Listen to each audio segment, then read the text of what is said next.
All right. We got a bunch of good stuff this afternoon still happening here. I was supposed to have Enter the Sandman by Metallica for Josh Paletta. But since we don't have that, we're going to have to make our own music here in just a second. So you guys remember how to make the music? Oh, there's better, a little bit better. Okay. All right. You don't have to do it yet. I gotta say something first. All right. We'll save that for the little known facts. Okay. Are we good? Are we good on live stream? Live stream audience, way to go. Way to stay engaged. And I understand the comments have been great. And yeah, I know we've already had people, more than one person healed online. And so yeah, that's super good. And so yeah, okay. I got to read my handwriting here. All right. Well, so in life, you make a lot of friends, and fewer than that, you make some good friends, and every once in a while, you make a lifelong friend. And so Josh Paletta is that lifelong friend, and I think it's really interesting that he's physically a shepherd. He owns sheep. I think every time I call him on the phone, there's like, man, in the background. I'm like, all right, you're not faking this thing. This is real. I think it's interesting because he really is a pastor. At his heart, he pastors people. You guys have seen him on the level 1, 2, 3, all the calls. He does everything. But he really does have that heart. He was born to be a coach. He was born to be that shepherd pastor. And so it's just such a... how the whole thing happened is I needed... Our coach, her life fell apart. And so... That was like on Saturday, and I said, Josh, I called him on Saturday. I said, I need you on Monday. He said, God has been preparing for me for this. I've been journaling. He's gone through the course like 15 times backwards and forwards and been journaling what God had been telling him. And so God had him. And so to be able to do this with a friend who's such high quality, I wrote down, I wrote it down. I don't know where it's at. He's that rare mixture of financial brilliance, sensitivity to the Holy Spirit, with that really heart for people. So I'm super thankful for him. But you guys probably know that stuff, but here's some things you may not know.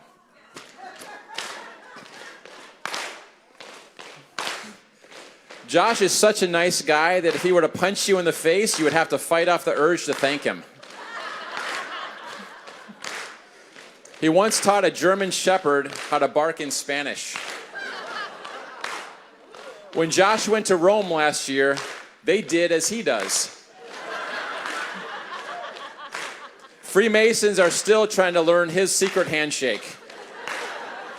Let's give it up for the Titan of table tennis, the Friar of financial freedom, the Admiral of abundance, the Prince of financial planning, the Maestro of money management, my very good lifelong friend, Josh Paletta.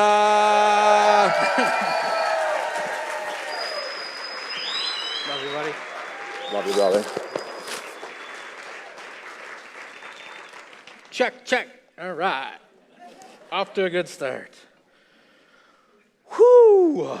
Last time I did public speaking was 1 year ago today. So wish me luck here. Pray for me. Oh, God. Oh, glasses maybe? Okay. Where are they? Here we go. Wow, what an honor, Jim. Thank you so much for including me. Just such a privilege to be here. Seeing my sheep as well here, just absolutely such an honor. I believe if Jesus was preaching today, he would say the kingdom of God is like a Wealth with God event, where people come from all over the world to pray in spirit and in truth and see each other and feel like family, like brothers and sisters. And you guys feeling that? It's amazing. Unbelievable. I put these here because I knew I was going to need them. I ain't no dummy. All right, here we go. I do want to say hi to some of my friends online right now that have been praying for me and are right now all over the planet here. We got Jim and Marion. Love you guys. Thank you for just who you are. Dave and Deanna, Roxanne, Julie, and many, many more all across the country right now. I can't name all the states, but obviously they're all, a lot of them for California, Kansas, Virginia, Pennsylvania, some from Wisconsin, Florida, praying right now, Texas, Canada. I just love you guys, and thank you so much for being here. Again, my name is Joshua Paletta. I know you kind of know that by now, but I'm a licensed investment advisor Wealth with God coach, one of my greatest joys. I feel convergence in my life because of it, and I'm a shepherd. God called me to do that as well, and I'll talk a little bit more about that as well. My attorney said I must read this little phrase here.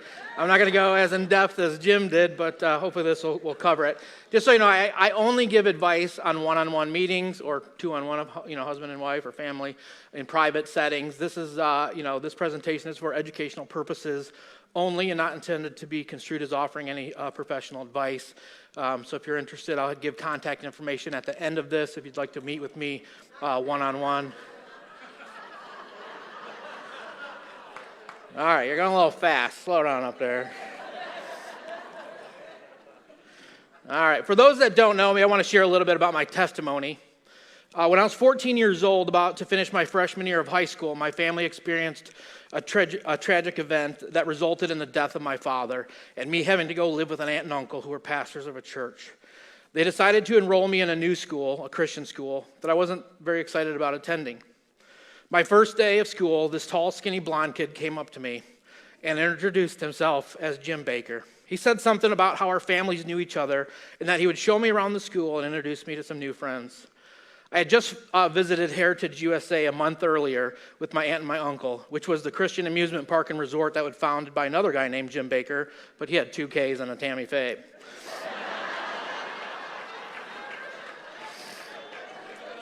I remember this. I was like, how lucky is Jim to have the same name as a famous Christian celebrity preacher?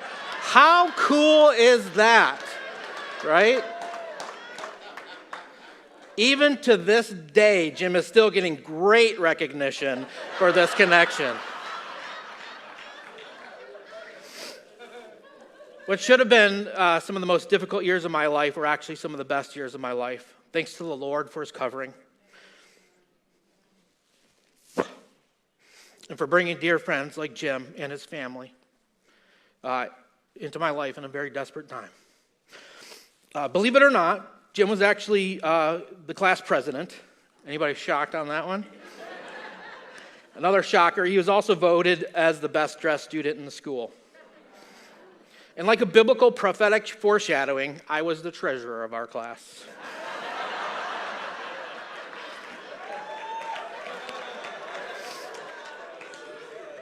And I was voted to be the first and only person on the planet to wear a tie with a polo shirt.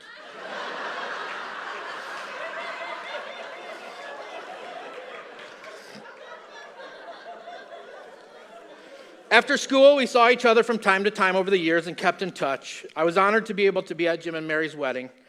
And a few years later, we were both doing real estate in the city of Detroit, where unfortunately we had not quite gained the wisdom that can be found in Level 3, Module 7, bonus video, Confessions of a Real Estate Investor with guest John Prudian. We are happy to pass on some of the lessons learned the hard way and hopefully save many of you from making some very costly mistakes. In 2015, when I was visiting Columbus, Ohio, I reached out to Jim since I had remembered that he had moved to the area to pastor a church. I didn't feel that I was doing all that well spiritually at the time, but I knew that God was doing a work in my heart and my life, and it was great to share with a buddy some of life's struggles and to catch up. I was still in a place where I was afraid to pray. I knew God was blessing me, but I thought for sure I would screw it up somehow. I'd pray for something, and then I'd get it, and God would go, ha, you shouldn't have prayed for that. Deal with this new hard lesson. That was where I was at. And I shared this with Jim, and I just thought somehow I'm going to have to learn another one of life's hard lessons. So I kept my mouth shut, and I only said, thank you, when I knew the Lord's hand was upon my life. About a year later, after we met here in Worthington, I had an incredible encounter with the Lord in Assisi, Italy, and I began to walk a new level of spiritual renewal like I never knew before. I wanted so badly to go visit Jim again and share how excited I was to hear the Lord's voice in such a clear way. So I finally made it out to Zion here on January 1st, 2017. That day at Zion, my very first time here, they sat us at tables around the sanctuary. Jim kind of apologized and said, we're going to be doing something a little different today. But it's going to be okay. You'll be fine. And it was definitely interesting. But we sat at tables, and we had to get paired up with a complete stranger. And, I was all right with that. It wasn't that bad. But then he said, you guys are going to prophesy over one another. And I was like, oh no, what is that? I don't know what that means. And then the stranger would prophesy over us. I had no idea what I was doing, and apparently the lady I prophesied over felt the same way. I remember going through the list and closing my eyes, and I envisioned, I don't know if I was hungry or something, but I saw McDonald's, and I was thinking Happy Meals, and so I wrote down these things about you'll be ministering to kids, and this lady was like, dude, I don't like kids don't like me. I was like, but I was way off. However, when she prophesied over me, I got absolutely wrecked. The lady didn't know that I just drove to the church in an RV on a family adventure, but began to share with me a prophetic word that I have up on the screen. That's the actual one. She said, Josh, you are entering a season, a year of experiencing God's extravagant riches. You're going on an exploration with Holy Spirit that is full of adventure. In this exploration, you will find surprises and extravagant gifts around every corner. It will be easy and fun because God wants to reveal to you his goodness like you have never known before. The season will be new and different like you have never experienced him before. You will learn how good God is and his extravagant plans he has for you as his son. He is proud of you.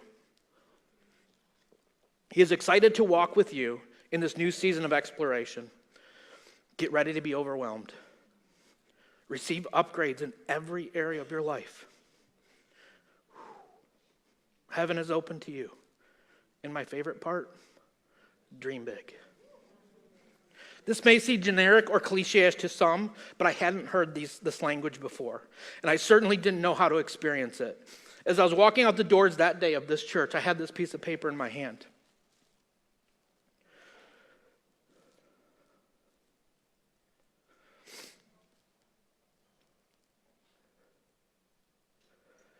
The Lord brought a vision of remembrance to me as I was walking out there. It was 10 years to the day, January 1st, 2007, that I walked out of another set of doors of a church. The day before, December 31st, 2006, was my last day of ministry after over 12 years of full-time youth ministry. My first marriage was falling apart, and I didn't want to involve the church in my inevitable mess, so I made an arrangement where I would resign at the end of the year. As I was walking out of the church office with my box of things, I looked up to the heavens and I cried to the Lord. And I told him, I'm not giving up my faith, but I'm not talking to you anymore. I'm obviously not doing this right. There's something wrong about what's going on. But if you want to help me find a new job, a new career, you're welcome to do that. But I just can't open my mouth anymore. My life is a mess again. And I'd lost sight of any hope for any kind of abundance on this side of heaven. So this day, 10 years later to the date, the Lord spoke to me again with my prophecy on paper in my hand. I heard the Lord remind me as I walked through those doors that even though I had stopped talking, he said he never did, and that he kept his promise to me to never leave me nor forsake me, and that if I was ready, he had something amazing he wanted to show me. I've shared many of the details of this time in the last 6 years of my life in the Wealth with God coaching times, and I don't have time today to share any more than this, but I kept in closer touch with Jim, and I began to try to visit Zion more often, even though I lived over 3 hours away up in Michigan.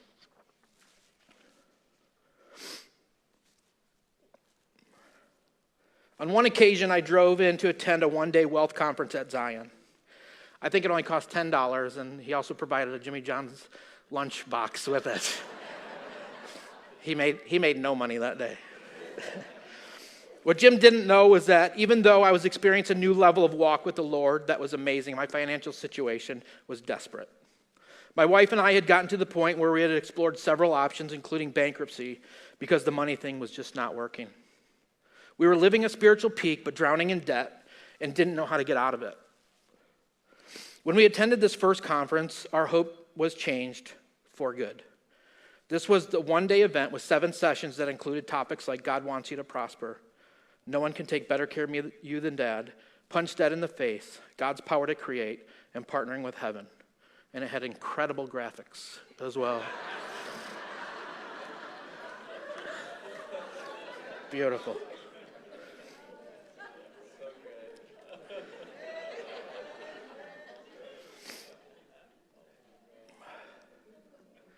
When we got home, my wife and I realized that bankruptcy would likely destroy the potential of our careers. So we went all in on this new way of handling our money and prayed that God would lead us out of this mess that we created on our own, which was almost $100,000 in credit card debt. We began to steward what was in our hand, and we changed the way we thought. And we partnered with God for ideas and creative solutions. I'm going to borrow a little bit of Jim's time this afternoon because he asked me to share this story. It was not in my notes. And Steve Backlund, it was amazing that he had opened that book, I don't know if it was yesterday or the day before, to that page, some declarations that you can use in your life. And he said these words. He said, I am debt-free.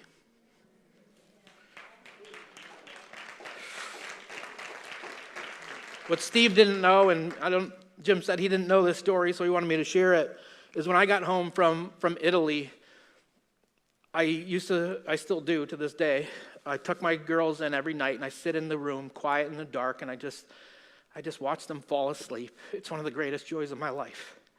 And I began to sit there in the dark one night, and the Lord was stirring in my heart. I had the experience in Italy, and I was like, Lord, I think I want to talk to you again, but I don't know how. And he put upon me the impression to pray the Lord's Prayer. And I said, well, I got that memorized, no problem.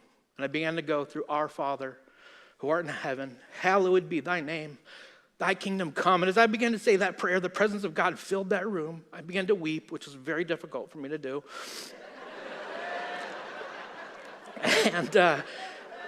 And he said, go and seek this prayer. Go find and look at every word, every letter in the most ancient form that you could find it. Go to Aramaic and to Hebrew. And so I went on this journey, and I was blown away. The first word was Father. And he began to reveal to me what a good father he is, what that father role is. Then it was heaven, the sky waters. I was like, no way. Sky waters? Are you serious? I'm actually hearing from you, aren't I? And he's like, yep, watch this. And he'd put another word on my heart. And as I got down to the line that says, forgive us our debts as we forgive our debtors, I began to just meditate and think, Lord, what does this mean? How am I going to face this? And I heard the Lord say to me, I want you to say, I am debt-free. And I went, I am debt-free, and nothing happened. My bills were still there, and I still had the mess that I was in. The next day, as I was meditating again with the Lord and praying, I went over this word again, debt. I went and looked it up. What does it actually mean? Does it mean trespasses? I was like, nope, it means debt. It means you did something and you owe it. You didn't just, hurt someone's feelings. You owe them money. You owe a debt you cannot pay. And so I began to pray about it, and I was like, Lord, I am debt-free. I was like, God, this isn't working. And the next day I came and I said it again, Lord, I am debt-free. And then I realized I got to do at least something. I got to steward in my life what I had. And we began to put, money in envelopes and try to figure a way to make this work as we changed our minds. And one day after a month of doing this in the natural, I realized I was in that room, in the dark room, watching the little girls snore. They didn't snore. They're beautiful. And I realized there was $41.37, something around there, in my account still, and I was about to get paid. And I cheered up, and I said, Lord, I am debt-free today. I did it, and the presence of the Lord came and began to just fill me. It gave me a hope like I never knew before, and every day since then, I've been able to claim, I am debt-free. I am walking in it. I thought it was going to take me 10 to 12 years, but I began to live that life, that claim and that belief that I am. I already knew the Lord's name. Hallowed be thy name. I already gone through the I am. I had already studied that part. Now that I'm in the debt part, I'm like, I am partnering with you, Lord, and I am debt-free.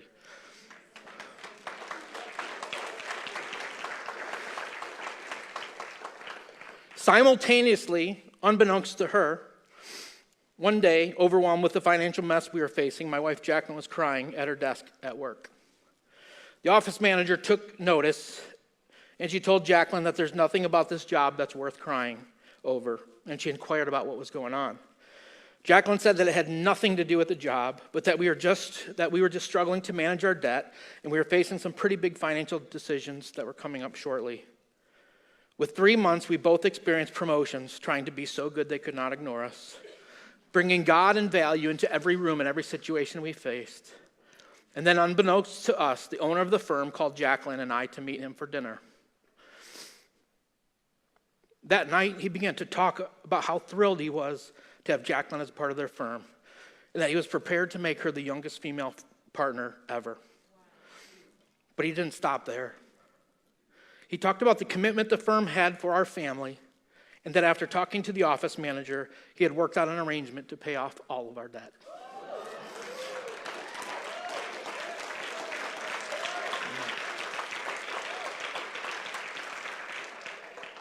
After returning home from another trip to Zion after this miracle, Jacqueline and I realized that this was just the beginning of this adventure that the Lord wanted to take us on. And so we got even more quiet and listened for his voice and direction in our lives. We felt the Lord say, get lean and get mobile. Probably something similar to what Abraham heard back in the day when he was in Ur. We put a for sale by owner sign in our front yard, and the next day I got a call first thing in the morning. Some guy wanted to see the place. My first thought was that I had made a mistake, that I was going to have to constantly show the house, keep it clean all the time, even though while having 2 babies around. I went home on my lunch break that Monday to show the house. As we were closing up and walking out on the driveway, he stopped and told me he wanted to buy the house and made us a full cash offer. We met later that evening and signed a contract. This guy was a cash buyer and could close in 10 days. But we had no place to go, no plan.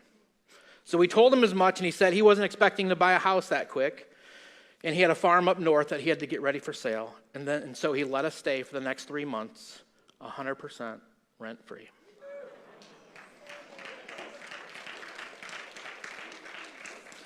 In less than a year, we went from $100,000 in credit card debt to over $100,000 in our bank account, an adventure of hope like we never thought to ask or imagine.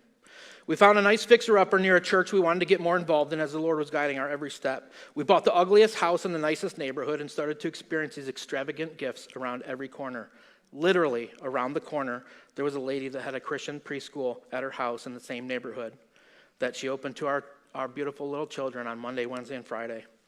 Around the other corner, 6 blocks away, I got to transfer my job. I was currently driving over an hour every day to.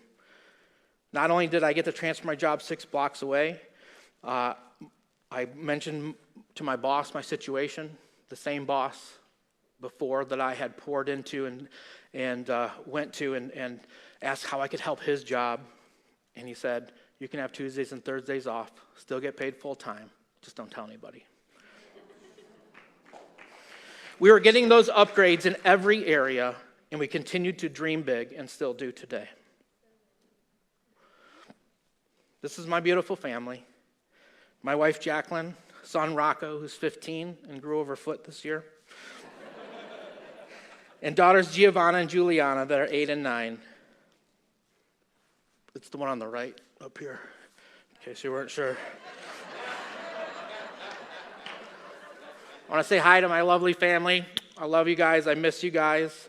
I'm sure Giovanna is saying right now, Dad, please look up from your notes a little more often and stop swaying side to side. My girls, both Giovanna and Juliana, have been preaching at churches a little bit more often lately as Jacqueline has been traveling and promoting her new books, and we've had some new opportunities to minister, and they're such a joy. They have such a calling to preach in their lives. Rocco has been playing drums like nobody's business. He's now playing in adult church. He's going to be playing tomorrow, and I whispered to Jim as I saw Evan up there playing and told him, that Rocco's playing, and he said, isn't that the greatest wealth ever? I said, absolutely. To see your children rising up in ministry. So proud of you guys. I love you guys, and be home tomorrow. In 2020, we lived in a suburb of Michigan, and like you and everybody else, we experienced a major change in our world. We had been on a new adventure with the Lord since 2017, giving him complete control over our finances, our jobs, and where we would live and raise our family. When the governor of our state lifted the travel ban and allowed people to go to their cabins in place of retreat, we got into our cabin on wheels, our RV, and hit the road for a homeschool field trip of a lifetime. Our first stop was the Badlands of South Dakota, and then on to Wyoming, Montana, Idaho, Utah, Colorado, Kansas, and Missouri. It was unbelievable. When we got home to our suburban life, we had that feeling again that we can't go back to normal, and we felt that get lean, get mobile message yet again. I was certain it was the end of the world, and so God was likely going to guide us to a bunker community in South Dakota that we visited, but that wasn't the case. I couldn't shake this word shepherd. I couldn't stop hearing it, that the Lord had put upon my heart. And so we followed the adventure he had for us that led to buying a farm in Kansas and raising sheep. I wish I could continue to tell you the story after story after story, including one just a week ago that many of you heard on the Foundations call, of the miracles, of God's guidance, his provision, his blessings that we have been experiencing on a regular basis. But I'm super grateful and honored that Jim has allowed me to come and be an under-shepherd with him. And we strive to encourage each and every one of you to find and explore the adventure that the Lord has for you and your family. I'm so thankful not only to be debt-free for over 6 years now, but that I've found a calling and a purpose again. I have 2 businesses that are fruitful and about ready to multiply. Thanks to Level 3, Module 8, Tax Advantages section, I learned that I can save on taxes by employing my children. And I've begun to step into Proverbs 13:22 that says a good man leaves an inheritance to his children's children by being able to start a Roth IRA for my 8-year-old, 9-year-old, and 15-year-old children. This course has changed my life, the lives of my children, and has birthed a legacy that the Lord has for each and every one of you. Thank you, my friend, for doing this. Thank you for obeying the Lord. This also isn't in my notes. You can clap for that.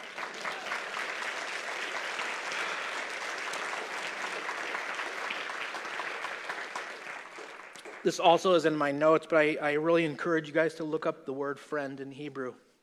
The Lord gave me that word when we first moved to the farm, when I was asking him, Lord, how do I raise this teenager, this boy that's coming up? Give me some wisdom. And he gave me the word friend, and I began to look at the word friend, and I'm not going to go into it. But silly me, 2.5 years later, I began to look at the word shepherd. Something caught my eye. I was like, wait a minute. Let me look at the word shepherd. Why haven't I looked at the word shepherd? And you would think the word shepherd has the word sheep in it, and it does not. There's no word sheep in the word shepherd. The word shepherd in Hebrew simply means a friend revealed. And God began to show me what a friend means, what a friend is, and how important it is. Even though the world may say, your kid needs a dad, not a friend, your family needs a friend. Your family needs friendship. Your family needs shepherding. And God was so faithful to reveal that amazing truth. Oh, you're already there. Good. About 2 months ago, I was on one of Jim's Thursday's Q&A calls, and a student asked him a question about paper assets. The question was basically about if the stock market is, everybody, unknowable. Do your best Jim impression, right? How can we have peace about investing in navigating the ebbs and flows, especially in a day like today, where very little seems to make sense anymore? I loved the question, and I knew, as always, Jim was about to deliver the most amazing answer ever. I was not disappointed. Isn't it amazing how he can just let the wisdom of the Lord flow through and in an instant give the most concise and perfect revelation of your questions? I'm just amazed every time. And so those calls alone are worth triple whatever you guys paid on there. So if you're skipping the Thursday Q&As, man, get in there. You are missing out. So there's plenty of replays too, so get in those as well. So he begins just out of a natural overflow of wisdom to remind the student that the kingdom perspective and that God is the owner and I am his money manager, that worrying and anxiety have no place in this process. He then led her to the due diligence diamond. He continued to explain that it is not our job to bring the increase, but as a wise steward, we can only control that which was in our hand. And so step number 1 was to seek the Lord for peace in the situation with paper assets. He said, if you can't pass this first step, then simply don't invest yet. There are plenty of safer, more conservative options like savings accounts, CDs, money markets, U.S. Treasury bonds that can act as a holding place until you have peace about an investment plan. He then went on to explain that there is a level of risk in everything that we invest in, so it's not our job to avoid all risk, but to be a good steward and manage risk the best way we know how. So after agreement with spouse, seeking wise counsel, you have to do your due diligence, and when that is done, then you can have peace.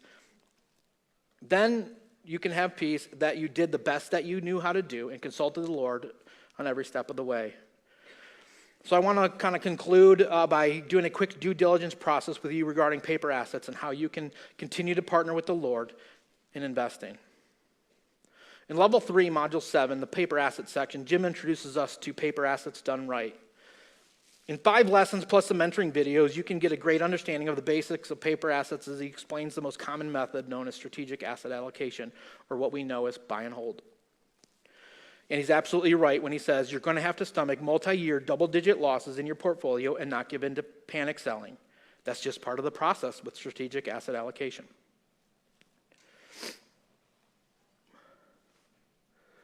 This chart, a little bit hopefully easier than Jim's charts. Wow.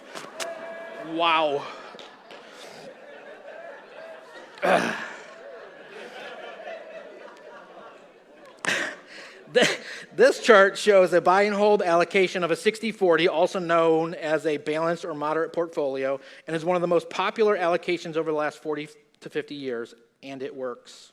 This chart goes back to 1970 and starts with the assumption that you begin with $10,000 on January 1st, 1970, and you commit to never adding a penny nor taking a penny and just leaving it invested.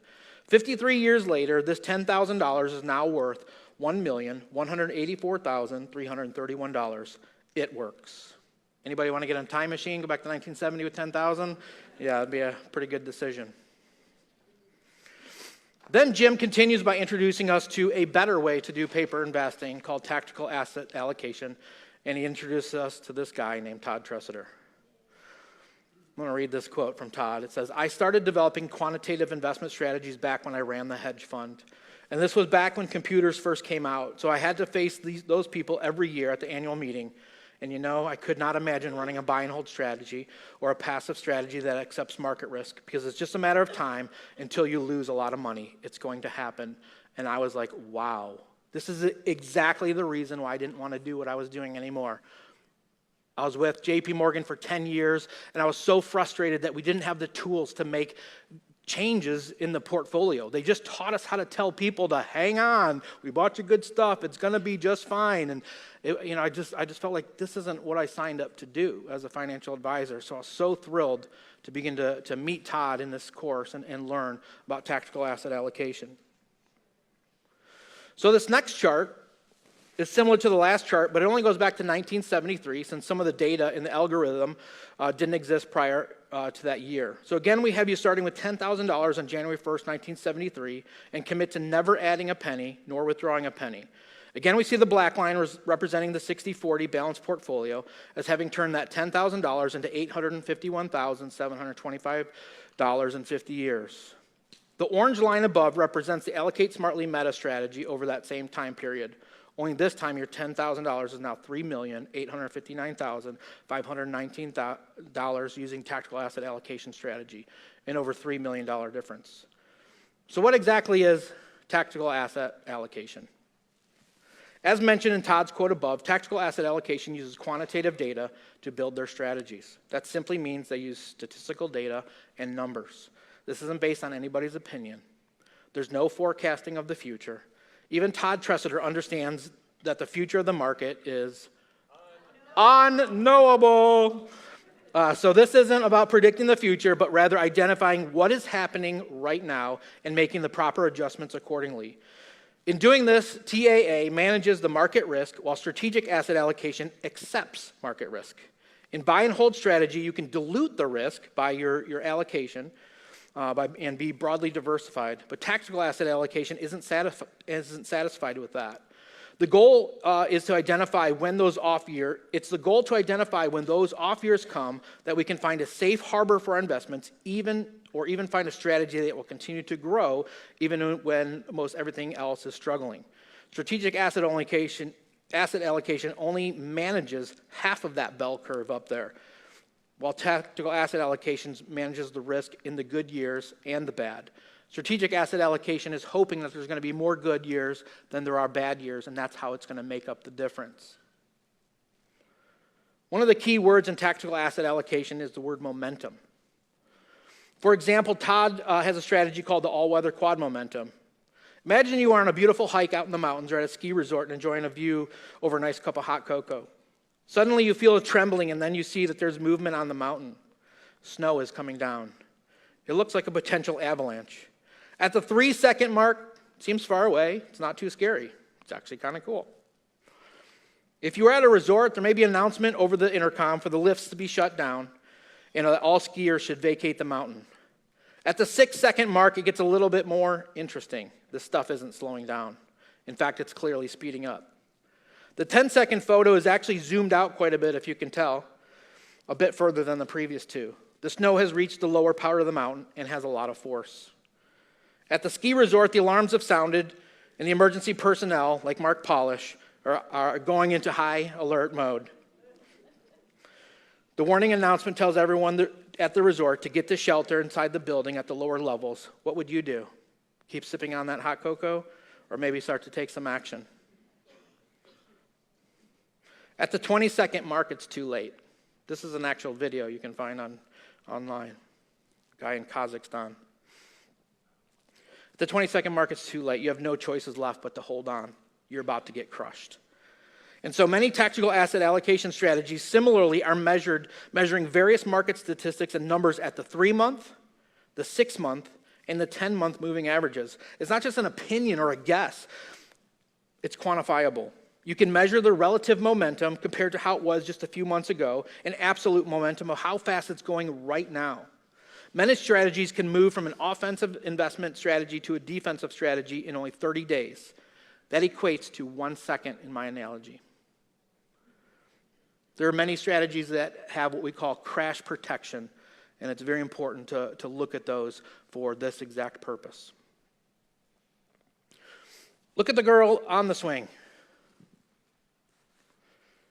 Where will the swing go next? Wrong question. Tactical asset allocation isn't predictive.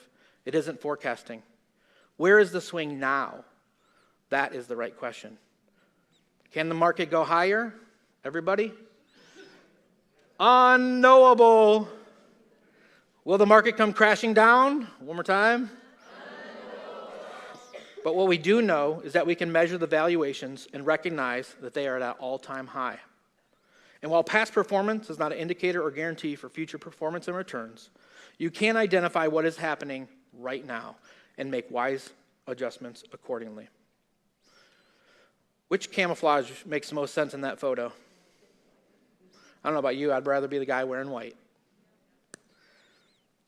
You can measure and observe the current climate and implement the right tool or tactic for the moment. Another key word in tactical asset allocation is the canary strategies. Have you heard the term canary in a coal mine? Back in the day when the miners used to go underground to dig, they would bring these tiny birds in cages with them. I was so relieved to see that little oxygen tank. I was like, oh, they bring them back to life. That's cool. Just thought here you go, birdie. All right. They would regularly and routinely observe the canaries. If they were ever to have died, the miners knew that the air was no longer safe and that they needed to evacuate the mine as soon as possible. Todd Tressiter identifies at least 7 strategies as canary strategies on the Allocate Smartly platform, and I consult them and about 20 more each and every month before I make my trades for my clients. So I want to close with a brief market update for 2023. 5 of the 7 canaries are dead. 2 are still alive, but they're about 50%. The majority, over half of the tactical asset allocations have switched to defensive positions, and many are calling for a portfolio of 100% cash. When I say 100% cash, again, I'm not talking about get your money out, put it in a box in your closet. I'm talking about different instruments that act as cash, that act as safe instruments. Money markets right now are paying 5.24%. My clients have 70% of their assets in vehicles like that. They're safe, yet still making some interest, some return. While they may not keep up with inflation, at least we know we're not going to get crushed by the avalanche.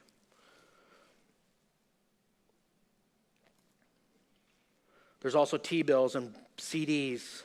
A portion of our portfolio is in gold right now. And we can also find other economies that are doing well, like Japan. We're about 10% in the Japan economy right now in our portfolios, looking for an opportunity to grow when everything else is suspect. I'm not trying to paint a doom and gloom scenario here, but there are clear signs that the wise can follow. The U.S. has an amazing economy. It actually looks like everything's going just fine. I love Warren Buffett's quote, for 240 years, it's been a terrible mistake to bet against America, and I believe in that as well. While the data is showing the snow is coming down the mountain and the girl is at the top of the swing, the future is still unknowable. And that's not the realm we live in. The gospel is clear that we should not worry or have anxiety about tomorrow or the things of this world. God is the owner and we are his money managers. In the parable of the talents, the wicked and lazy, the worthless servant was told, "You ought to have invested my money with the bankers." One understanding from this is that it was actually more difficult to dig a hole and bury the money than to simply allow someone else to invest it for you and get the interest. Our job is to steward what's in our hand as wisely as we can, but it's God's role to bring the increase. So how can I help?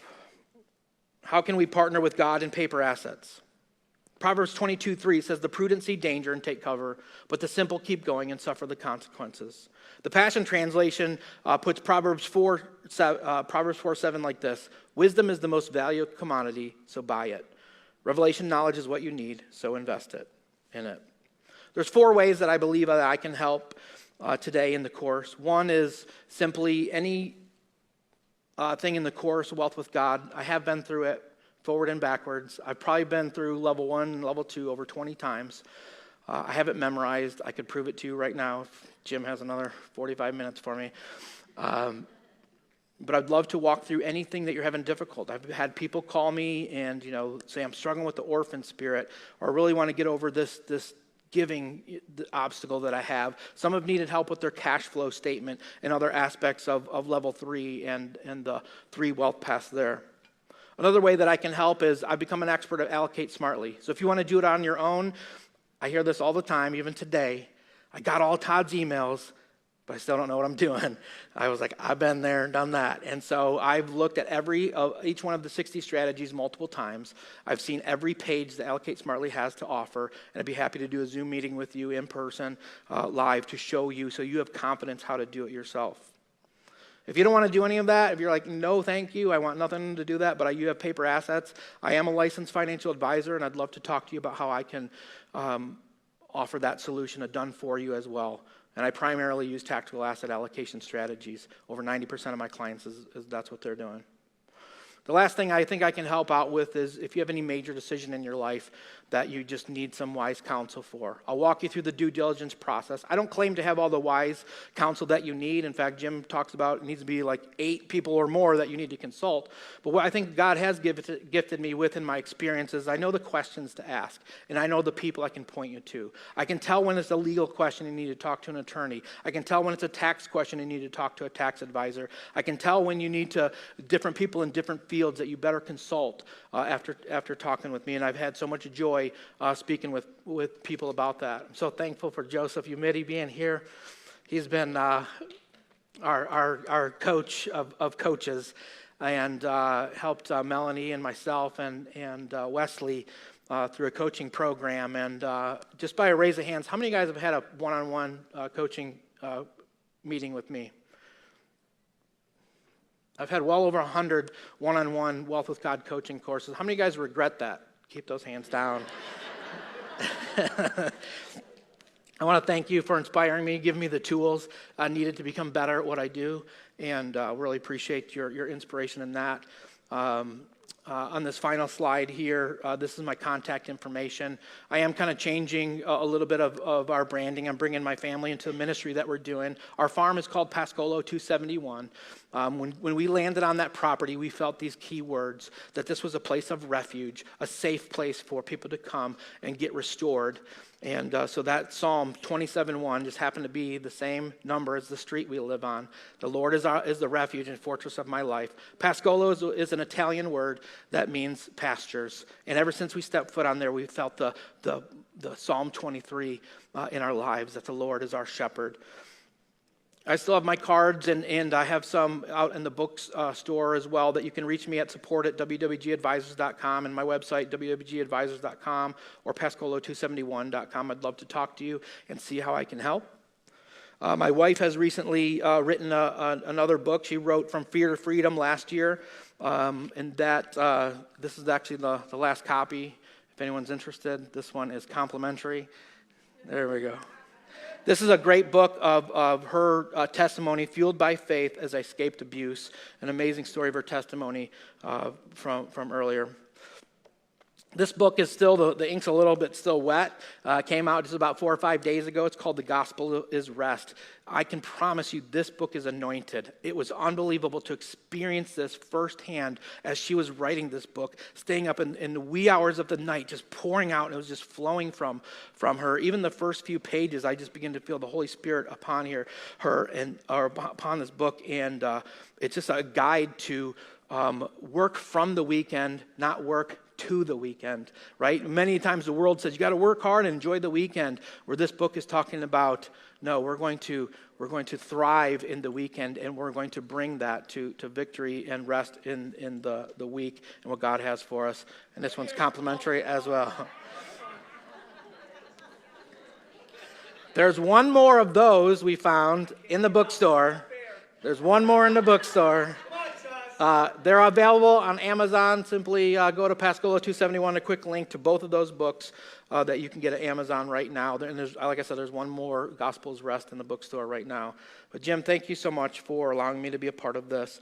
Love to help you guys, whether you have big decisions of 401ks, 403bs, 457s, 529s. If you don't know what those means, I do, and I will help you with those. If you have pensions, if you have insurance products, annuities, any of those kind of things, I would be happy to walk you through, and at the end of the conversation, give you better clarity of what you can do with those big decisions in your life. I love you guys. Thank you for letting me be a part of this. It's the greatest convergence I've ever felt in my life. Okay. Good. Standing ovation. Well, Josh is a gift.